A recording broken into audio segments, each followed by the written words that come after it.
And you've obviously been busy for a very long time. You were first at Maker, which is where we originally met, where we connected. And then since then, you've transitioned more into like recruiting and understanding the job market. And this is like a very interesting topic for me because a lot of times what's happening in the market correlates with the overall job market. Right now, there's a lot of people that are searching for opportunities. A lot of my friends are searching for opportunities. I always like to understand where the job market is going, where is the demand, because, well, one, it'll help a lot of my friends that are looking for job opportunities. But also, I think that a lot of it will dictate where the bull market is going to end up. What kind of technology are we potentially going to see? And so I wanted to pick your brain today and kind of get an insight in what you anticipate in the horizon. Yeah, this is a lot of great questions and points there. Of course, of the job market is always very much connected to the overall market of the cryptocurrencies, right? If you are successfully recruiting for crypto companies and not only startups anymore, now it's actually all different scales from some of the really the top tier exchanges, like Texas, I mean, to all the way down to companies that are very recently, funded. Of course, if a company comes to us that is like really in the very early stage, maybe looking for a co-founder, that's not who we would normally work with on the classic kind of business models. We're just trying to advise, consult, help them, more from the point of view of like, how to structure the team growth in the future, and eventually, once they get to the right point of their project, then they can come to us and we look for the best of the best. So, Stephan, let's talk a little bit about like the overall industry as a whole right now with the job market. It appears that a lot of companies are downsizing.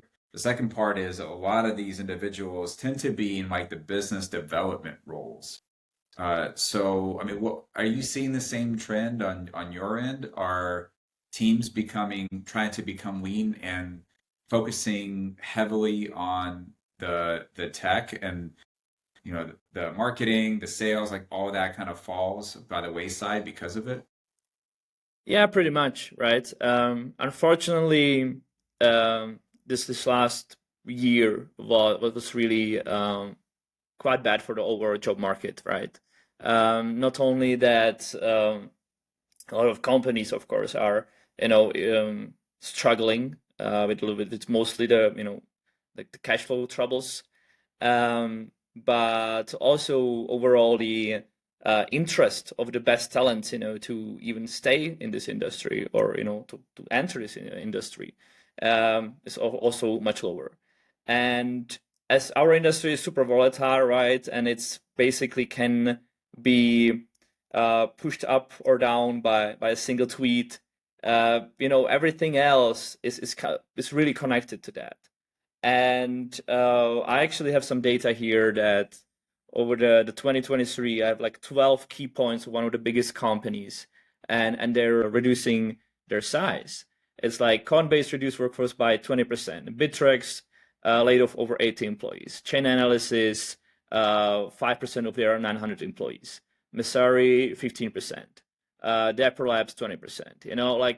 And I could go on. This is like just the 12 biggest that were downsizing in 2023. And it pretty much shows it's not just the small guys, it's not just the small companies that were already having troubles with their revenue streams before this, right? This is one of the biggest companies out there. And you were very well said, unfortunately, a lot of companies think in a way that, okay, this is a bear market. Let's somehow really, take it all the way to the skeleton only, that we want to keep on building our product. So they're mostly keeping the tech teams, if they can, of course. And they start cutting the budgets in, firstly, actually, the HR and especially the recruiting. Because, of course, if we are not hiring anyone, if we want to downsize, we don't need the recruiters. So they are actually mostly the first to go when the companies are having troubles.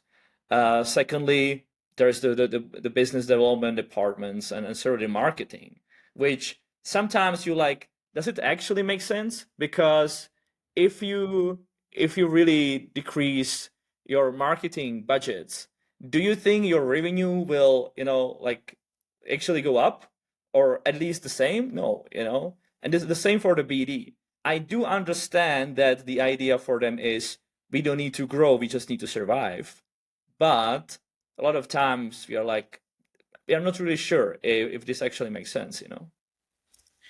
Yeah, and I think that could be a big reason why there's such a large disconnect between the tech that's being built and the user experience. Because a lot of attention is being spent around building the actual product, but these builders are not necessarily great at getting in touch with these users, understanding what kind of like user experience they want to have.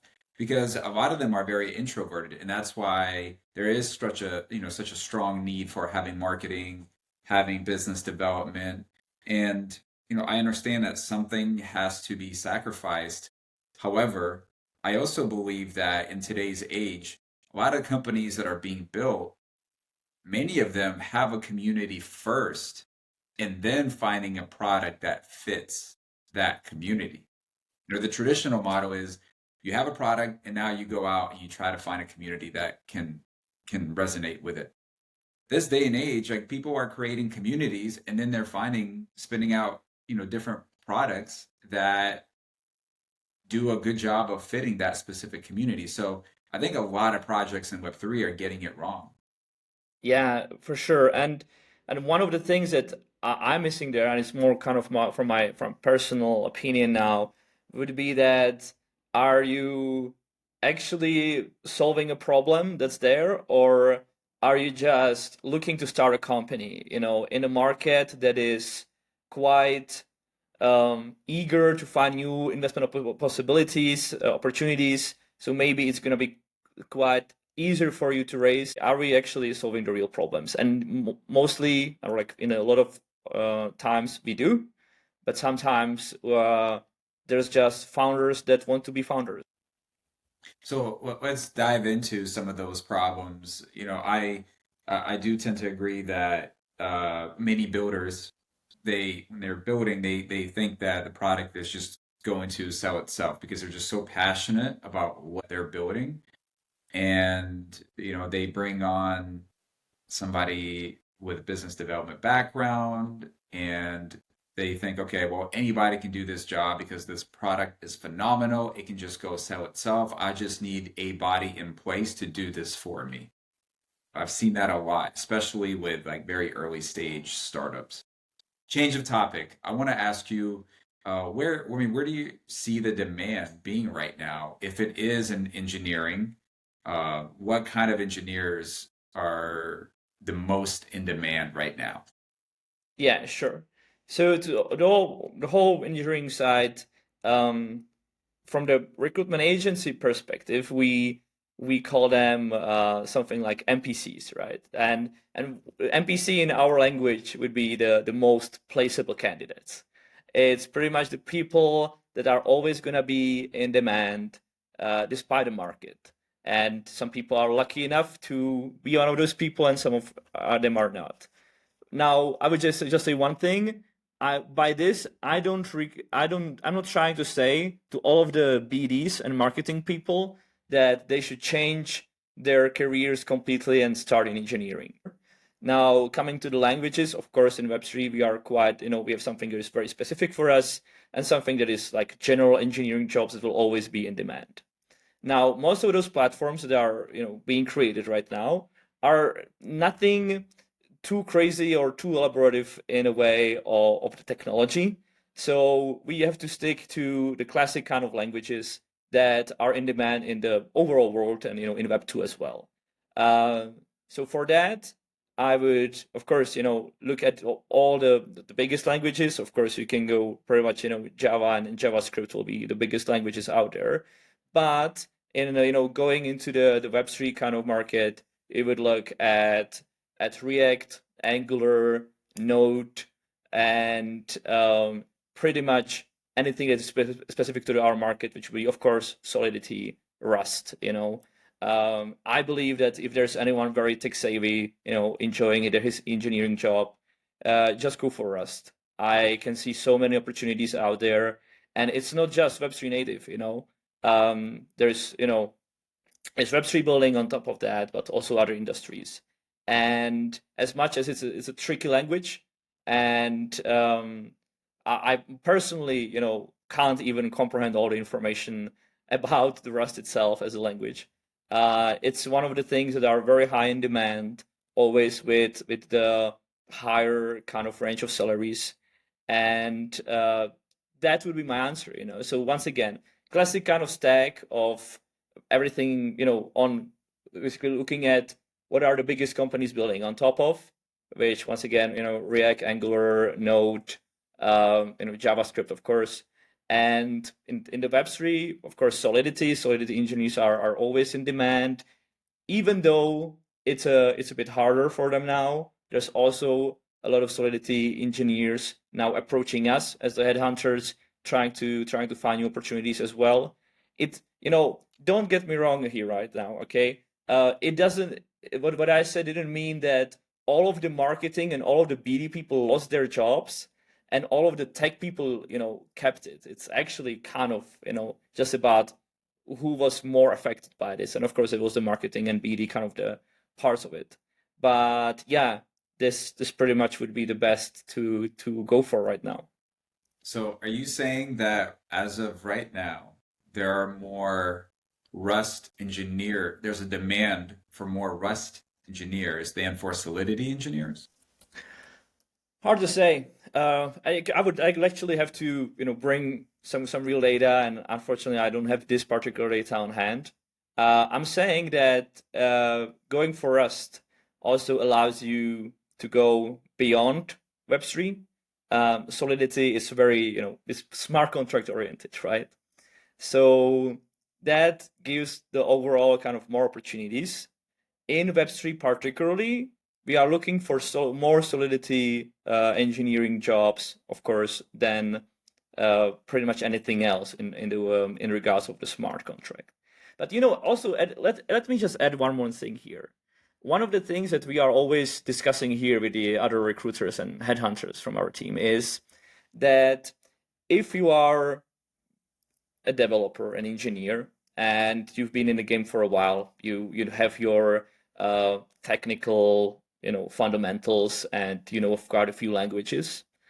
It's always really interesting to look at those bigger chains that are being built, that are getting some crazy investments, and look at what they're gonna build on, and just come to them, and we would be one of the first ones to be like, okay, well, I know how to do this. Because very recently, as an agency that is focused on this, we were having troubles finding developers for the Ton blockchain, right? The TON. And it's because they have they are working with something that's called fancy language. And even if you try to Google that, it's very hard to find any information about it. Uh, if you are looking at it from the project's perspective, any time a project comes to us, they will say something like, "Well, we want a person with like whatever 4 years of experience with Solidity, and then 2 years of fancy language," which I'm not even sure if that's actually existent for that long. And that's a very interesting way how to do this, because then you can be on top of the market, always learning whatever is in the demand. Because if you're one of the first ones to understand that, of course you will be in demand. And Ton is huge, and they have millions of dollars to spend and to grow their chain. They are investing heavily in finding utility for the chain itself as well. Helping some of those projects out there, even with funding and everything. And now, well, okay, the project says, well, we will be building on top of your blockchain. So what then? Like, who will be building this? And that's quite interesting way how to look at this as well. Yeah, what you mentioned about Rust is also interesting because Rust is used to build chains, from what I understand, and it's also used to build smart contracts. So I feel like it sounds like there's a little bit more of a diversity of what you can do with the language. And there's also Rust for Near, Rust for Solana, Rust for, Cosmos ecosystem. So there's a lot of different opportunities utilizing Rust. So I just wanted to add that to your point about your recommendation on Rust. Yeah. That's for sure. I was just recently also trying to look into one of those more technical kind of aspects of this, and what came from this was mostly that it's very hard to learn all this in the very beginning.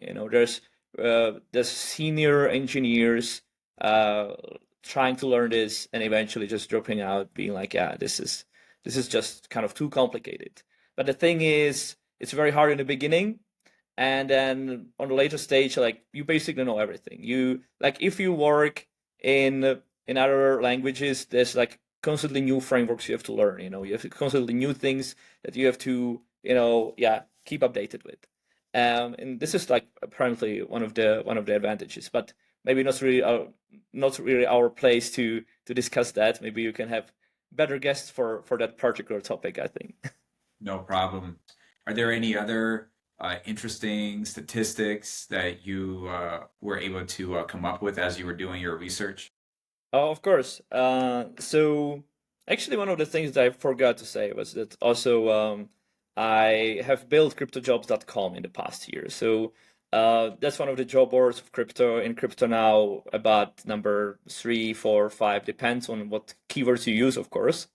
But there's still a lot of information we have from all this and kind of analytics, right? Um, by the way, if the guys are looking for a job, they should always just use all the platforms they can. These platforms are not connected at all. It's just all competitors, and each of the competitors, it's just a business decision for them on where they post their jobs. And just yeah, to get back to your question, one of the interesting data that I think we are also briefly discussing before this was in regards of the influx slash decrease of the developers in the crypto space in general, right? There was quite a nice study quite a few days ago on Twitter. It pretty much shows that since the last bear market, there's like 66% developers more than there was in the previous bear market at this I moment. think now we have Right now we have 66%. 60. So yeah, so if you go bear market to bear market, there was an increase of 66% of the developers actively, contributing in the Web3 space. Of course, all these analytics are based on like GitHub, and Stack Overflow, and other ways how to measure this. Maybe there was more, maybe there was less, not really less, but yeah, with active contributors, there's about 66% increase. Now, on the other hand, looking at the very peak, we are about 21% down.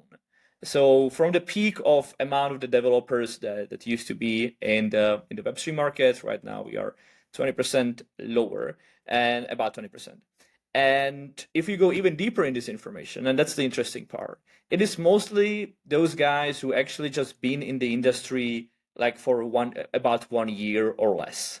So once again, it just kind of shows the market kind of performance, as well as the demand for these people. And of course, the companies are still looking for people, but they are looking for the senior ones. If you have less than 2 years of experience, or 1 year of experience, even more, of course, it's really tough right now. It's hard to enter the crypto or the Web3 market in general, uh, as okay, well, I'm just gonna start learning and I'm just gonna enter it as a junior right now. Because finding a job is quite hard even for the more senior people right now. And even for the tech, even for the developers, this was quite interesting numbers. So yes, we are still getting bigger in terms of okay overall kind of chart. On the other hand, like, it was about 20% of the people who actually dropped this year because they were like, well, there is just not enough work for me. There's just not enough demand for me to be here right now. So yeah, this is one of the interesting statistics. and numbers. Otherwise, if we actually look into the non-tech jobs, maybe for, if we circle back a little, that's of course a big part of the people out there are looking for that, right? And they are still professional in that. And once again, if you love BD and if you're very good at sales or at marketing, just stick to that. It doesn't mean you have to switch to tech, because as you can see, the newcomers also have quite struggles out there. There's also positions we are keep on being asked for as a recruitment agency, as the headhunters. And one always showing up is the CMO position. That's mostly for the projects that successfully raised, and they are looking for someone who can actually be better than anyone else in bringing their product to the people. And I would say this is one of the projects that actually did the calculation, did the math on this, and they were like, well, how about we actually present it to as many people as we can right now, because when the bull market comes again, it's going to be kind of too late. Everyone is going to be booming. So yes, that's one. And then there's also a thing that there is still BD positions open, but that's right now one of the most toxic kind of environments where a lot of even the bigger companies are trying to hire business developers, business development managers, and specialists for a bit kind of a lower price, because the market is bad. Everyone knows, and a lot of people were actually laid off, and they are looking strictly at the numbers. They don't give people too many chances to prove themselves over like a few months. And one of the practices, and trust me, it was one of the top 5 centralized exchanges nowadays in the way of the trading volume, actually told us their strategy for the BDs at the moment is that they hire 5 people, they let them stay for 2 months, or 1 month, and they fire 3 or 4 of them, and only the best ones get to stay. And so this also unfortunately happening. One of the insights I would give you is, yes, BDs are also still in demand, but you have to watch out for these kind of toxic companies, because it's happening quite a bit now. There are certain regulations, right? Whether it be in Europe or the United States, where if you fire somebody, you have to, provide some kind of like a severance package, I think it's called, where even though somebody got let go, you still have to pay for their salary, like 1 month or 2 months, whatever the case may be. Are they not concerned about having to overpay? No, but you have this first period, right? So there's always a clause in the contract that within this period, if they fire you, they don't have to give you any servants. And I'm not sure how it is in the US, to be very honest. Uh, Maybe you have a bit different experience. But most of the world, well, what I can see right now is that they have it in their contracts.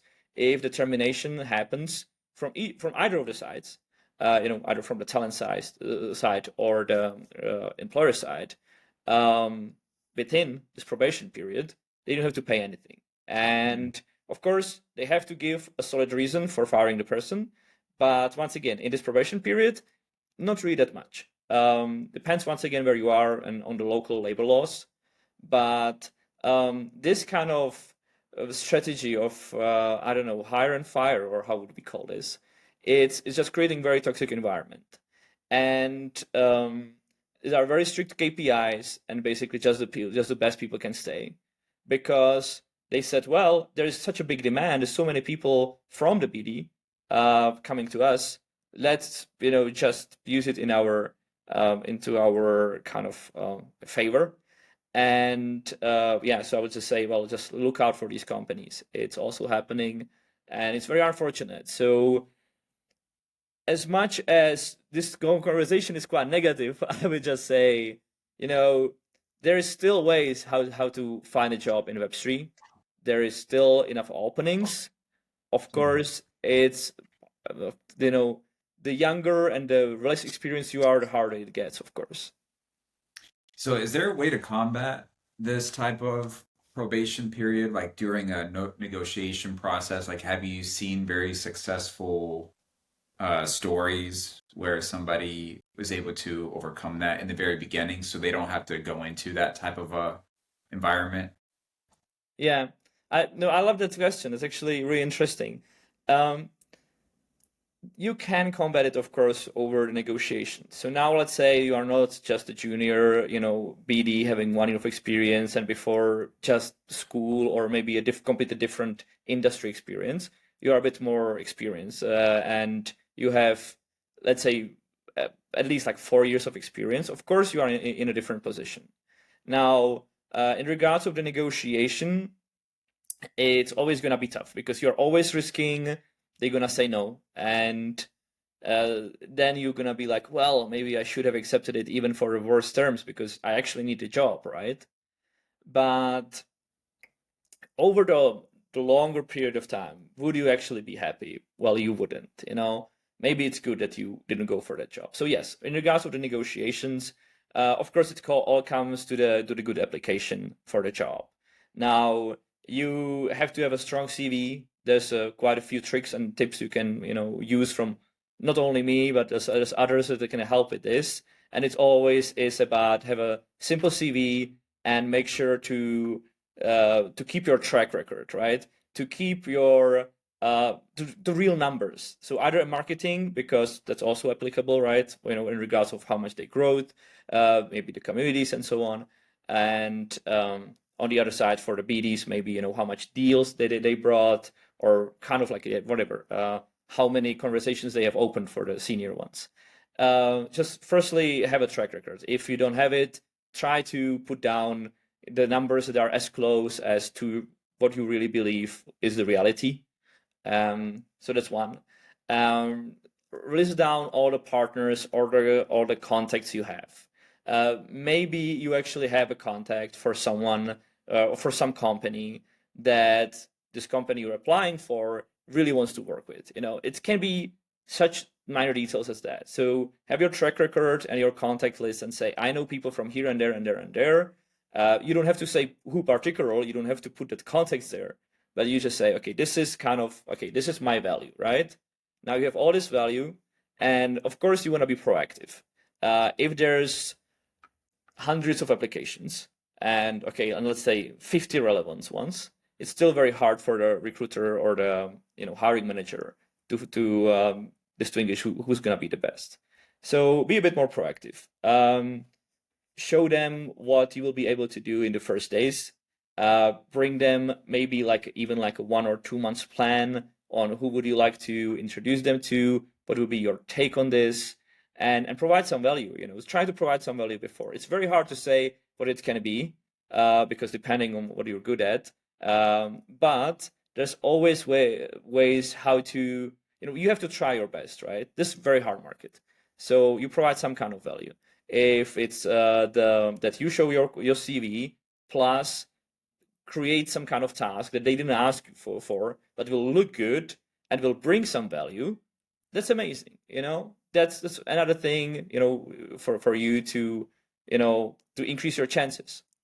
And if we are going this way already into the tips for the talents how to get a job now, even despite the market, it's definitely try to get some personal contacts there. So either there's a company that is hiring for someone like you, and you already have contacts in the industry, go ahead, ask those contacts, say, okay, who is in charge of this hiring? Or is there anyone you can introduce me? Or is there a way that you could introduce me to that person? Because of course, now that person is kind of vouching for you, and we all know that, the referrals are always the best way to hire. So the hiring managers will look at that for sure. And they will immediately get you to the, even like a short list if you get to them in the right way. And of course, then it comes down to if you really what you can offer is in line of what they are looking for.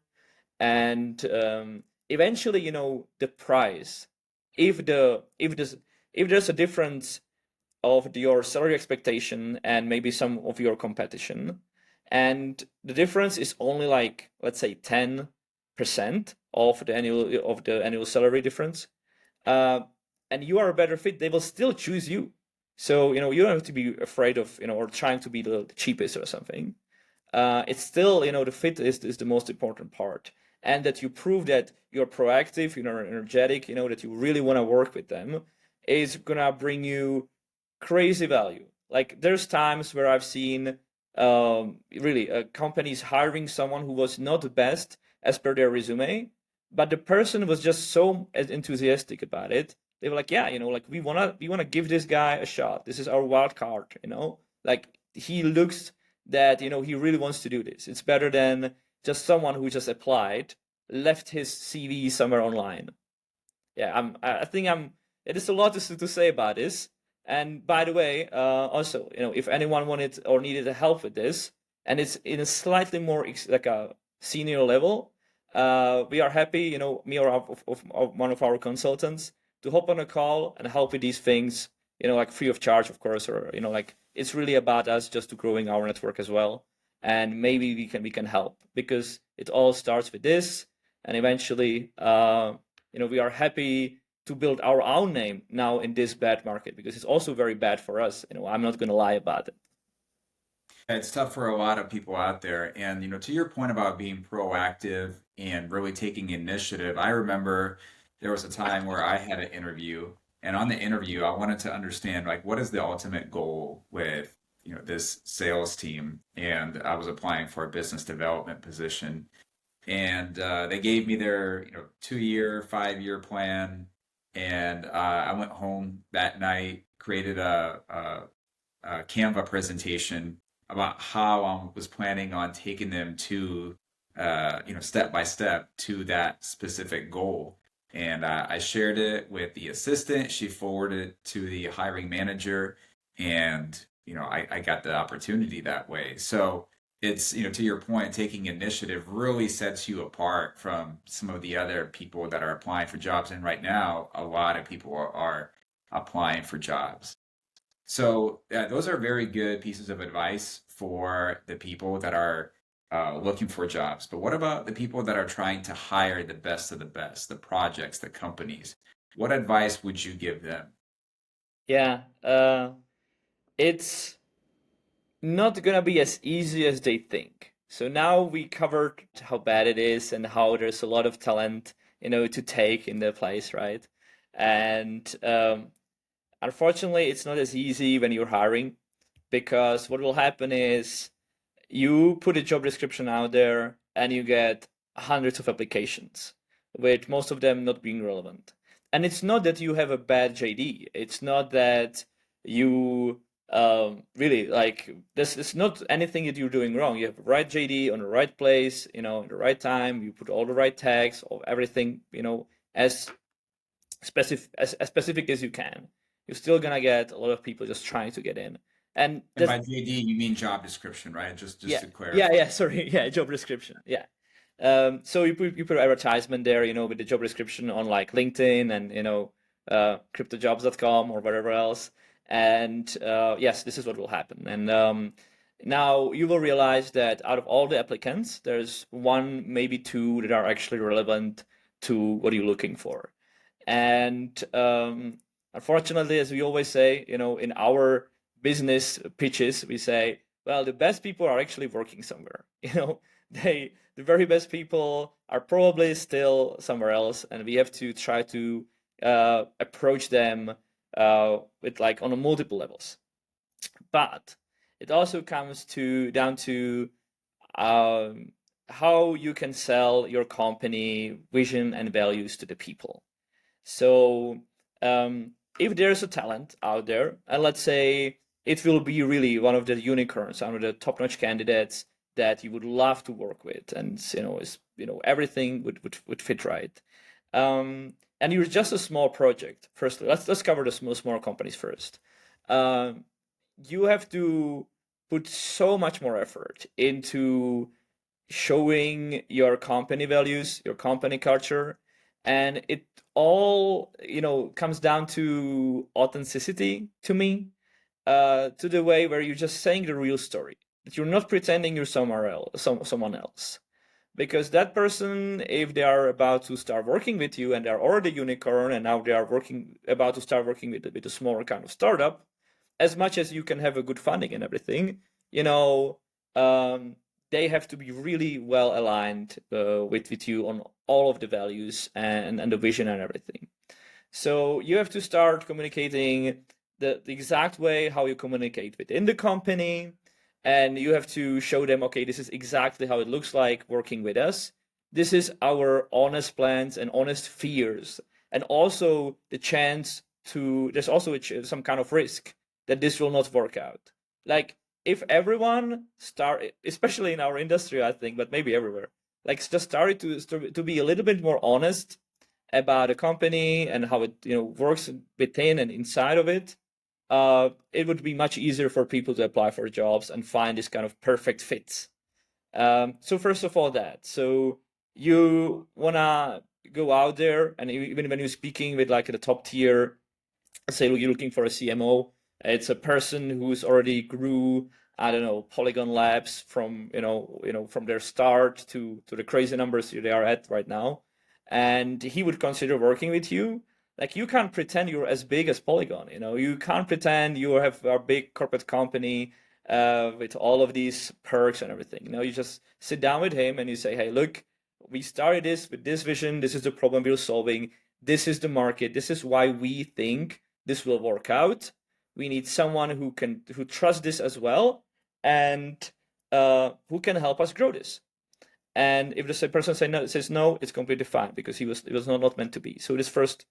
And the second one, if we go more to the technical part, less philosophical once again, so you definitely want to put your job advertisement everywhere you can. And you do need one assistant, someone, even not full-time maybe, or external help, that will go through all those applications and really just get you the best people out there. Because you can use some kind of AI softwares, but that's quite easy to trick. And also, like, are you sure you wanna believe, rely on that? Maybe, probably in the future. Right now, it's still not perfect. And so someone will go through all this, and it will just schedule the first call with the person. It's very easy. And then you don't only speak about, once again, what is the job description and what you're looking for in the person, but you tell them everything you can about a company in a way how only you can do it, mostly as the founder when you start, when it's the startup thing, and with all your energy and all your belief in this. And that's the best way how to do that, because that's how we can people get people hooked to your vision, and that's the only way how to get the best people out there, even when you're a smaller startup. Now, when you're a bigger company, there's people approaching you all the time, and yes, it's probably one of the best things is actually working with a headhunter, because those people can do everything for you, including the active approach to the talent that is working somewhere else. If you don't want to work with the external agency, you can still, have your internal HRs or other assistants reach out to these people, and to really approach these people. And once again, it's about the first message. It's a sales, right? We always really like to compare what we're doing to the sales process. So you either go by the numbers and you just try to approach as many people as possible, and then you will see who replies, and that's who you get on a call, and that's where you tell them what you're doing and so on. And it's pretty much the sales pipeline. Or you will be more, let's take it from the kind of networking perspective, and you say, okay, let's just go out there and really just like look at people who grew our different companies. Let's look at what they did, and let's have like more personal approach to this, whatever, a list of 20 people we would really want to work with. Of course, the job descriptions on the other platforms, that's cool, that will bring you something, and a lot of times you will get good results, but a lot of times you will not. So it's all about the authenticity for the smaller startups, and for really being more kind of person in the whole process of recruiting, even for the bigger companies. And one last thing, and like it's all for all the companies, and if there's any founders watching this, it's crucial to give feedback. Like, please do that. It's just insane of how the biggest companies out there don't have a process to provide proper feedback for people that applied for their jobs. They leave them hanging, ghosting them, and it's all sorts, all scales of companies. And it's crucial for their reputation because people will talk. And when the bull market comes, no one will want to work there because they were just not nice to their talents originally. That's a very good point. If we're all going to uplift each other and to help each other out, even if you don't want to hire somebody, the least you can do is provide them the feedback so that way they can improve. And to your point, it's also damaging to their reputation. Absolutely, the long-term effects will be there, even if somebody may not necessarily be the right fit, and you feel like, okay, well, this person doesn't really have much to offer. That doesn't mean they won't that doesn't mean that they'll forget in a year or two when they do have the capabilities. Well, at that point, they'll Yeah. remember you as somebody shady. So, uh, really good pieces of advice there on both sides, the talent, the companies, and really interesting to get the insight in terms of what currently is happening within the market conditions. What are your parting thoughts for the listeners? Last thoughts. Well, it's always hard to just if I can just choose one message out there. I would go back to being authentic. It's so valuable. Either if you're a talent or if you're the company, just be who you are. The same way as we are talking today, we don't put on different faces than if we were speaking in person. Um, there's no reason, there's no benefit if you're trying to pretend you're someone that you're not, either for speaking as the hiring manager or the company or as the talent, because it's the only way how to find the right match. It's pretty much if you're dating, it's pretty much the same, right? Yes, you can maybe have some smaller wins thanks to pretending you're someone else, but eventually, does it have a long-term potential? Not really. That's one, and maybe one last thing that I actually forgot would be, don't forget to use the power of your network. You would be surprised how many people you already know that can help you. And you just have to ask. A lot of people are too shy, and it's a shame because it's just there's so much value in the content that you already have. And once again, it comes to for the companies and for the talents as well, because being able to ask for help is one of the crucial things for people in general. And there might be a lot of opportunities waiting in your Telegram and WhatsApp and on your LinkedIn. So yeah, this is the two thoughts. And a lot of people struggle with asking for help. I know that from personal experience, but I really appreciate the work that you're doing and helping to connect the best talent to the best companies out there. Whether you're a project or company, or maybe perhaps somebody looking for a job opportunity, how can people get in touch with you? Oh, it's very easy. So firstly, we have a specific slot for either companies or the talents to connect with us whenever they want through our Calendly. I will make sure to also leave it somewhere with you. I will let you distribute it properly. They can speak with us anytime. Once again, we prefer to speak with the people that already are in the market for a while, because it would be super hard for us to help even the juniors, but we also have open slots for them, so they can at least get some kind of career counseling, certain few tips and tricks on the application process and so on. And secondly, it's always the LinkedIn. Right now, it's pretty much the biggest, and it's the best way how to connect with me. Um, there are a few people helping me work with my LinkedIn, so that's the best way how to connect with me because I will make sure I get to your messages. Perfect. Sounds great. I'll be sure to include the links in the description. Stefan, this was a real pleasure. Thanks so much for coming on. Really enjoyed the conversation. And yeah, looking forward to connecting more in the future. Yeah, thank you, Mikhail. It was my pleasure. Thank you.